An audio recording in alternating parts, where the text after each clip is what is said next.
नाही नाही, जरतरवरती मी कसं बोलणार, कारण आपल्याला सर्वांना ज्ञात आहे की 19 पासून किंवा 14 पासून भारतीय जनता पक्षाच्या सोबत सरकारमध्ये असावं अशी स्वर्गीय दादांची भूमिका होती.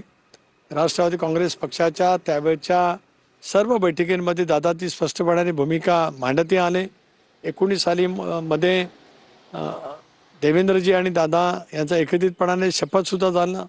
त्यावेळेला सुद्धा दादांनी स्पष्ट भूमिका मांडली होती की 3 पक्षाच्या सरकारपेक्षा 2 पक्षाचं सरकार, विशेष करून भाजप आणि राष्ट्रवादी काँग्रेस पक्षाचं सरकार महाराष्ट्राला प्रगतीपथावरती नेईल अशी दादांची भूमिका त्या कालावधीमध्ये होती.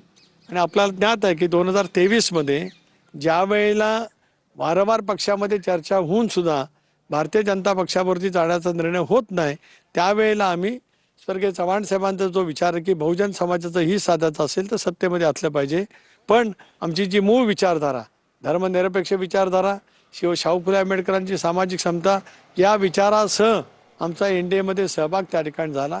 तो निर्व्यातपणाने पुढच्या कालावधीमध्ये राहणार आहे. म्हणजे तुम्ही कुठेतरी हे सुचवत आहे की पहिल्यांदा सुप्रिया सुळेंना किंवा त्यांच्या पक्षाला हे जाहीर करावं लागेल की त्यांना भाजप प्रणित एनडीएकडे यायचंय की काँग्रेस प्रणित इंडियात राहायचंय?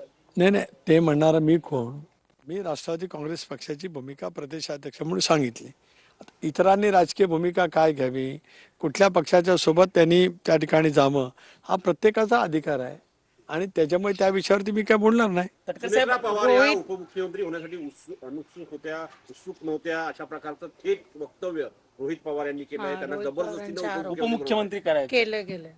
एक असं आहे की जो निर्णय झाला तो सहमतीने झाला, पक्षामध्ये एकमताने झाला. आता त्याच्याबद्दलचं भाष्य करण्याचा इतरांना अधिकार काय येऊ शकतो? कारण हा राजकीय निर्णय आहे.